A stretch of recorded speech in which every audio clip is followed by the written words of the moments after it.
Hey everyone, this is the Thursday vlog, and like I said, me and Matt are always trying to create new environments for us to learn in, and so here we are once again. And this week we are exploring the idea of living out. Last week we covered community and the rub that individualism has with us and with our groups, and this week it's about living out. And really, week 5 is about the rubber meeting the road. So up to this point, we've kind of equipped you and given you the foundations of what this looks like, the tangible kingdom. And week 5 is going to be where we're going to start pushing you as leaders to push your groups into action. We've talked about rhythms in our life, and this week is really a time for us to reflect on that, as well as to implement that into our daily lives. The 6 rhythms that are outlined in the tangible kingdom, and making that something that is a part of who we are. I love the scripture in 2 Corinthians that's highlighted here in the tangible kingdom, talking about how Christ is using us as His spokesman, of His mouthpiece here on this earth. We've been entrusted with the gospel. We've been entrusted to be the good news as we bring the good news. And really, this is just another example of how good God is to us. You know, one of the things that can really stop us from living this out is temptation in this world, sin in this world, and Satan throwing that back in our faces, saying that you're not good enough, that we can't do this.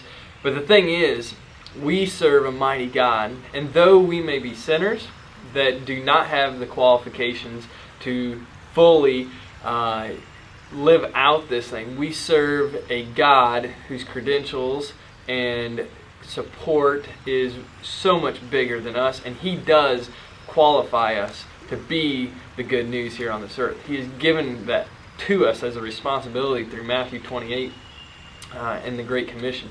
So though we may feel that we're not qualified to do this, the one who has sent us is most certainly qualified. And it's in Him that we boast. It's in Him that we find our hope. And it's in Him we find our strength. And so as we live this out, remember that we're going to be battling against everything in this world that is trying to destroy us. Because as soon as we actually put our faith into action, Satan is going to try to put roadblocks in our path and destroy what we're trying to accomplish. And this needs to be even said in our groups, is that we should rejoice in the suffering that we will be faced with. Because when we actually live this out, it doesn't always get easy. In fact, Jesus promises that it's going to get harder as we go through, and He encourages us to be faithful and to be people who stand firm, who are bold, who are courageous in what He's called us to do. And so, as we explore these rhythms of living out, realize it is not going to come with ease. It's not going to come with comfort. It's going to be met with the forces of hell. And our responsibility is to stand firm in the promises that Jesus has given us. That His blood is enough. And we find hope, we find refuge, we find strength in that. And He's empowered us to go be the good news to this world. And so we go everywhere. We celebrate what God has done. We eat with sinners. We rejoice with our brothers and sisters. And we continue to find those daily rhythms of how the gospel sends us. Though we are ordinary, we do not serve an ordinary God. And that is something that I think we have to remember as leaders and encourage our people every week, is that our God is bigger than any of our failures, our hang-ups, and our fears. And we find our hope and rest in Him. So, hey, hopefully this has been encouraging for you. And remember, living out really means finding what God has for us and simply doing it.